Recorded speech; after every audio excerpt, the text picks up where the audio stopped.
Hi, this is Anika. Welcome to a new episode of New Worlds podcast. And in this Goa series, we've talked a lot about Goa, Maharashtra, and their real estate stories. And many channel partners have given deep insights of Goa, Maharashtra, their legal problems, their pros and cons.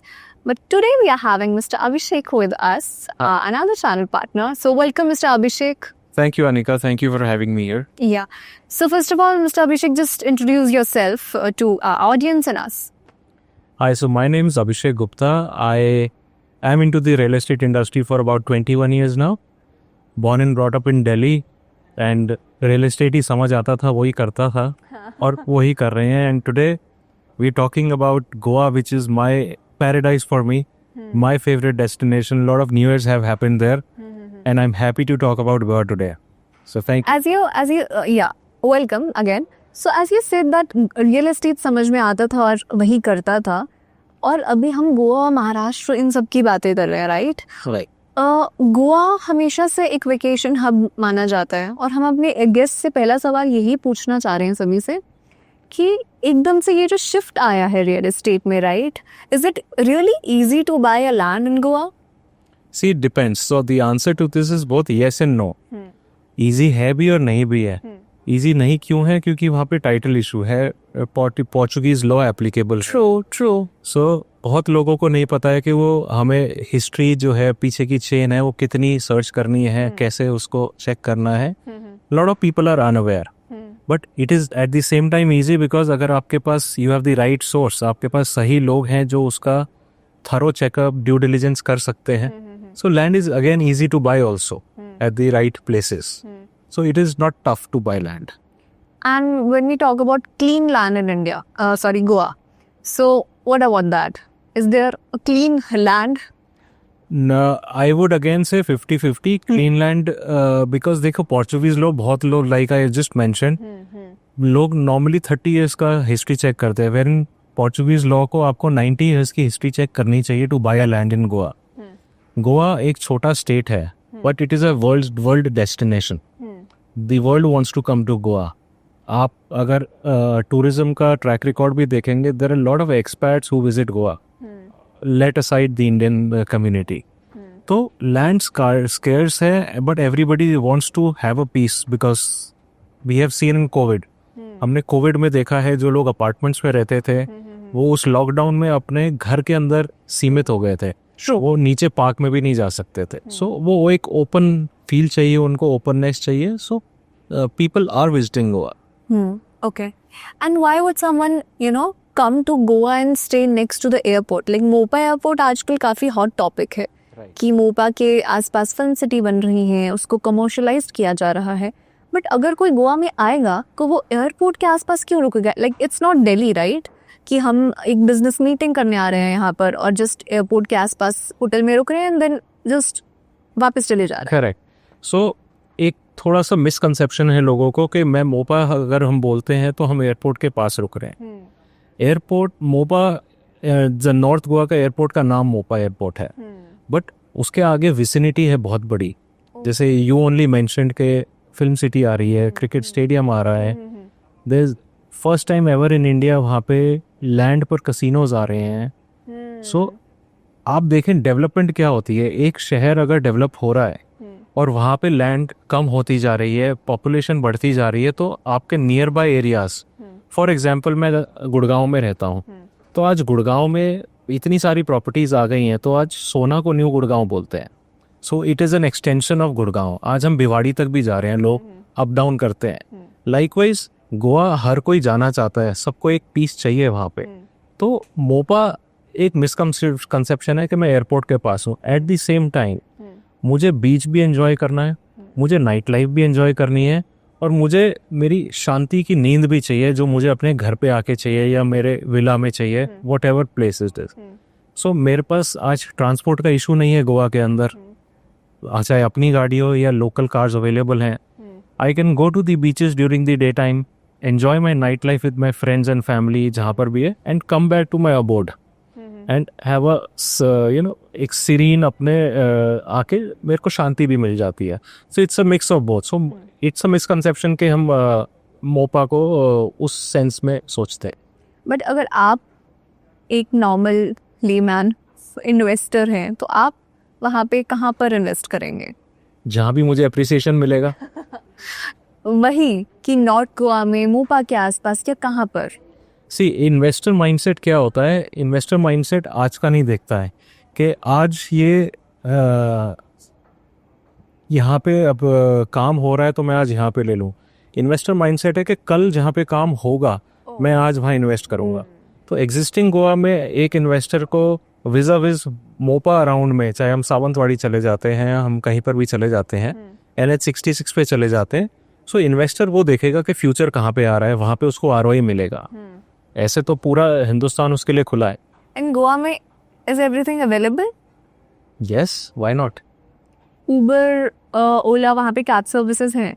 Mopa area में of course है। Uber services have recently started, but within the Goa, हम north Goa south Goa की बात करते हैं, उबर services नहीं है। But आपको एक local, see Goa is a very close net, it's a close net community.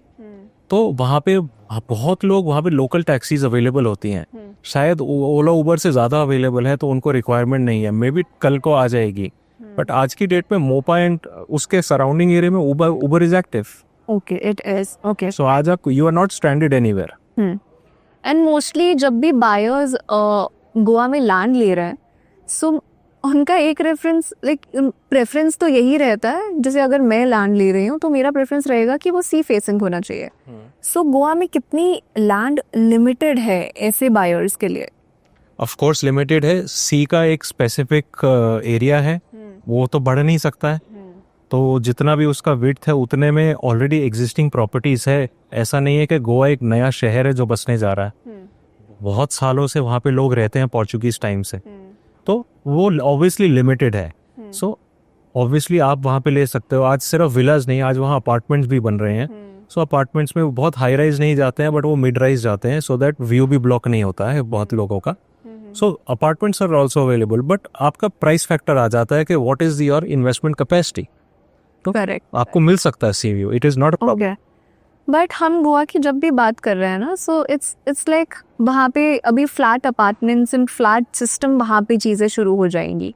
But Goa अगर कोई आ रहा है तो वो ऑब्वियसली रिजॉर्ट में या विला में रुकना चाहेगा, वो एक लाइफस्टाइल वहाँ पे जीना चाहेगा। बट यहाँ पे भी वो फ्लैट सिस्टम एंड अपार्टमेंट्स आ रहे हैं रियल एस्टेट के थ्रू, जो कि उसको शायद वो NCR बना देगा या मेट्रो सिटीज़ बना देगा। So do you really think that Goa commercialized हो जाएगा उस तरीके से? I agree to an extent, yes, but उसी के लिए आपको, इफ़ यू नो, गोवा के रूल्स थोड़े से स्ट्रिक्ट भी हैं। गोवा गवर्नमेंट ने इसको देखा भी, एनालाइज भी किया, एंड गोवा के अंदर new licences are not very easy to acquire also for a developer. Yes, apartments आ रहे हैं, it was need of the hour. जो लोग एक विला 5 करोड़ 10 करोड़ 20 करोड़ का विला अफोर्ड नहीं कर सकते, उसको 1 या 1.5 करोड़ में अगर अपार्टमेंट मिलता है और उसको गोवा का एड्रेस मिलता है, so those people are investing there. But yes, Goa government उसको समझती है, सो बड़े लिमिटेड लाइसेंसेस दे रहे हैं कि कल को से 10 years डाउन द लाइन वो एक क्लस्टर नहीं बनना चाहिए। यू नो, द गोवा का लुक एंड फील फिर भी रहना चाहिए। So government is aware of it and they are working likewise. इन ये सडन शिफ्ट का मेन रीजन क्या है? लोगों ने पहले क्यों नहीं सोचा ये? सबसे मेजर रीजन मुझे लगता है कि कोविड ने बहुत कुछ सिखाया हम लोगों को। करेक्ट। जो लोग अपार्टमेंट्स में रहते थे, मैं कोठियों की बात नहीं कर रहा, जो लोग अपार्टमेंट्स में रहते थे एकदम बंद, वो बंद के रह गए, वो अपने सोसाइटी के नीचे पार्क में भी नहीं जा सकते थे ड्यूरिंग दैट लॉकडाउन पीरियड। तो उनको फील हुआ कि I should have a second home. अगर ऐसी सिचुएशन कभी फ्यूचर में आती है तो मुझे एक ओपन जगह रहने को तो मिलेगी, मैं खुल के सांस तो ले सकता हूँ। एंड गोवा इज, यस, वहाँ पे आप खुल के सांस ले सकते हो। But as you said that second home, right? Second home आज भी लोग बहुत कम है हिंदुस्तान में, इंडिया में, जो सेकंड होम के पर्सपेक्टिव से देखते हैं। क्या गोवा फर्स्ट होम के पर्सपेक्टिव से जाना जा सकता है? यस, ऑफ कोर्स, बट वो फर्स्ट होम के पर्सपेक्टिव से I would, what I have seen right now is the senior citizens. Once they retire from their hustle bustle of the city, retirement homes हो गए उनके लिए, वो एक, though it is will be a second home, but then for that balance period of their life, it's a first home for them again. So वो रहेगा। Lot of youngsters I know in my personal capacity also, जिन्होंने they have move to Goa, they वहाँ पे वो business कर रहे हैं, चाहे वो F&B कर रहे हैं, रियल एस्टेट कर रहे हैं, वट एवर दे डूइंग, जो भी उनको अपॉर्चुनिटीज़ मिल रही है. So yes, people are considering Goa is first home also. Also Goa is not just for India, the Goa is on the global map. So पूरी दुनिया गोवा आती है यार, ऑलरेडी आती है. सो पता है लोगों को, lot of international investments is also coming to Goa. हाँ, it's a global market. It's a global market. But वहाँ के एक MD हैं of Goa based real estate developer, उनका एक स्टेटमेंट था that this is a kind of commercialization that Goa has never seen before. We can't compete with large developers. और ये उन्होंने स्टेटमेंट तब दिया था जब वहाँ के लोकलाइट्स प्रोटेस्ट कर रहे थे उस चीज़ पे. They are not happy with that commercialisation thing. So इसके ऊपर आप कुछ कमेंट करना चाहें? To an extent he is right, but देखिए, कोई भी चीज़ कहीं पे भी डेवलपमेंट होगी तो एक लार्ज डेवलपर भी होगा, एक स्मॉल डेवलपर भी होगा. तो जहाँ तक compete की बात है, ओके ठीक है, आज अगर मैं एक डेवलपर हूँ, मैं एक DLF या न्यू वर्ल्ड के साथ मैं compete नहीं कर सकता. You know, I am a small developer, but at the same time both coexist. तो वो कोएग्जिस्टेंस बड़े का भी रहेगा, छोटे का भी रहेगा. जहाँ तक कमर्शलाइजेशन की बात है, या आप कह रहे हैं कि लोकल्स प्रोटेस्ट कर रहे थे, so the government has invited people to set up, you know, do projects there. So ऐसा नहीं है कि किसी ने ज़बरदस्ती वहाँ पे कुछ किया. It has been a mutual consent between both the parties. So commercialization आएगा तो आप देखो, जहाँ पे लोग जाएंगे, जहाँ डेवलपमेंट आएगी, वहाँ रेवेन्यू भी तो आएगा. एक लोकल लेवल का, मैं कह रहा हूँ, एक पान वाले से लेके, एक ग्रोसरी स्टोर से लेके, एक रेस्टोरेंट तक, जब वो रेवेन्यू बढ़ेगा तो स्टेट का भी तो रेवेन्यू बढ़ता है. हाँ, वो बढ़ेगा सर. तो स्टेट की GDP बढ़ती है. Correct. So I think both commercialization, both competition is a healthy mix for any place to grow. अगर आज सिर्फ मैं हूँ तो मेरी तो मोनोपोली हो गई. मैं जो बोलूँगा वो होएगा फिर तो, then you know, I may be seen as a Hitler there. But Mr. अभिषेक, इस रियल इंडस्ट्री में हम गोवा की बात नहीं कर रहे, हम वैसे ही बात कर रहे हैं कि कितना असर पड़ता है इस चीज़ का कि डेवलपर्स, जो लार्ज डेवलपर्स हैं, उनको कुछ रियलाइजेशन होता है, they want to invest and they want to, you know, वहाँ पे वो चीज़ें कुछ शुरू करना चाह रहे हैं, ये इन्वेस्टर्स हैं. तो पर वहाँ के जो लोकलाइट्स हैं, मोस्टली वो ही हैप्पी नहीं है वहाँ से, वो खुश नहीं है उस चीज़ से. एंड गोवा के साथ भी हाँ कहीं ना कहीं ये चीज़ हुआ था, बट यू सेड दैट वो एक म्यूचुअल अग्रीमेंट है, वो ऑब्वियसली एक म्यूचुअल अग्रीमेंट पे आया होगा, बट उससे पहले कुछ चीज़ें उनको डिस्टर्ब की होंगी. आपने जैसे बोला कि वो चीज़ गोवा की एक आइडेंटिटी है, गोवा एक खुद में एक कल्चर है, वो गुम होना और फिर रियल एस्टेट का आना, और ऐसा कोई भी जगह है इंडिया में, उत्तराखंड है, हिमाचल है, केरला के कुछ ऐसे फॉरेस्ट हैं जहाँ पे डेवलपर्स या इन्वेस्टर्स या बायर्स या जितने भी लोग हैं वो सोच रहे हैं कि नहीं, ओके लेट्स स्टार्ट यहाँ पे. बट ऐसे करते करते वो कितना कमर्शलाइजेशन हो जाएगा और वो उसका जो ब्यूटी है वो ख़त्म हो जाएगा. देखिए, ब्यूटी ख़त्म हो जाएगा मुझे ऐसा नहीं लगता है. गोवा चाहे छोटा स्टेट, जैसे मैंने बोला कि इट्स अ स्मॉल स्टेट, उसका अपना एक कल्चर है, उसका अपना लुक एंड फील है, जिसकी वजह से गोवा जाते हैं. यू नो, गोवा की अपनी आइडेंटिटी है. But at the same time वो छोटे का मतलब ये नहीं है कि it's a small box, it is still a larger piece of land. जैसे आपने सुना होगा, बहुत लोग बोलते हैं कि अरे यार हम वहाँ पे जाते थे पर अब वो बात नहीं रही वहाँ पे, अब बहुत बदल गई है चीज़ें. देखिए, वो पर्सपेक्टिव है इंडिविजुअल टू इंडिविजुअल का. हाँ, करेक्ट. जैसे मैंने कहा, मेरे बहुत सारे न्यू ईयर्स गोवा में निकले हैं, बैक टू बैक 5 साल मैं हर साल गोवा न्यू ईयर मनाने जाता था, और आज भी जाता हूँ. I have driven to Goa, Delhi, I have done a road. तो व्हाट आई सी इज, मैंने कहीं पे भी डिस्ट्रक्शन नहीं देखा है.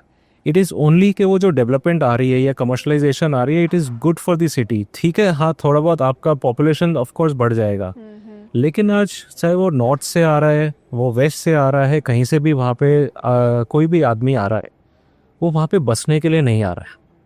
ठीक है, तो वो वहाँ पे एक चीज़ खरीद रहा है, वो अपने वेकेशन होम के तरीके से आ रहा है.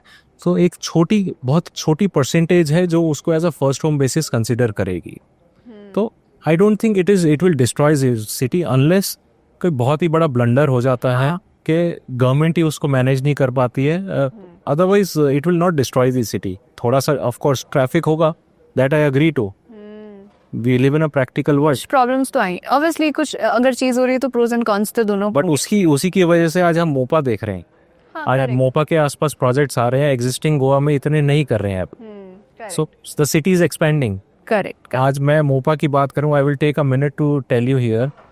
First time ever in India के अंदर हुआ है कि गोवा एंड महाराष्ट्र दोनों गवर्नमेंट ने मोपा एरिया जितना है, सावंतवाड़ी आ जाता है, एंड दैट एरिया जो 200 किलोमीटर हम बोलते हैं कि 200 किलोमीटर तो नहीं, बट दैट एरिया जितना भी उसका लैंड बैंक है, 11,500 करोड़ ईच दोनों गवर्नमेंट ने इन्वेस्ट किया उस एरिया को डेवलप करने के लिए, ताकि एग्जिस्टिंग गोवा कंजेस्टेड ना हो जाए.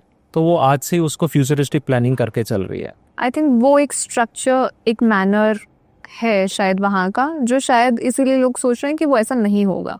Of course. हाँ. ओके, सो मिस्टर अभिषेक, अभी हमारा एक रैपिड फायर राउंड होगा आपके साथ. Okay. Yeah, so are you ready? I wish so. Okay. बहुत कम क्वेश्चंस हैं, जस्ट आपको विद इन, आप सेकंड भी नहीं लगाएंगे, जस्ट आपको आंसर देना है. Okay. Okay, this is tougher than my school exams. Okay. So my first question is Goa's property market in just one word. Boost. Boost. Biggest driver of appreciation? Biggest driver of appreciation? Yeah.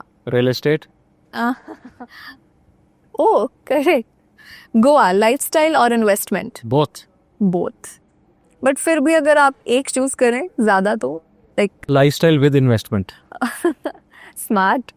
Right time to invest? Today. Or I should say yesterday. Correct. So thank you so much, Mr. Abhishek. Actually, आपने commercialization की कुछ चीज़ें बताई हमें, that you know होगा वो, पर उसके काफ़ी norms हैं, काफ़ी legal चीज़ें हैं जो उसको वो balance कर देंगी. क्योंकि मोस्टली लोग डिनाई कर रहे हैं बहुत सारे कि नहीं नहीं ऐसा कुछ नहीं होगा, but you were so honest with us कि हाँ वो चीज़ थोड़ा सा तो आएगा, बट हाँ साथ में उसके कुछ प्रोज भी हैं और बैलेंस तरीके से एक स्ट्रक्चर्ड वे में होगा. Thank you so much. Pleasure. तो दिस वाज मिस्टर अभिषेक, जिन्होंने कमर्शलाइजेशन की चीज़ें बताई, वहाँ के Portuguese law and legal terms की हमें बातें बताई. सो हम अब मिलते हैं नेक्स्ट एपिसोड में of new worlds podcast. Thank you so much.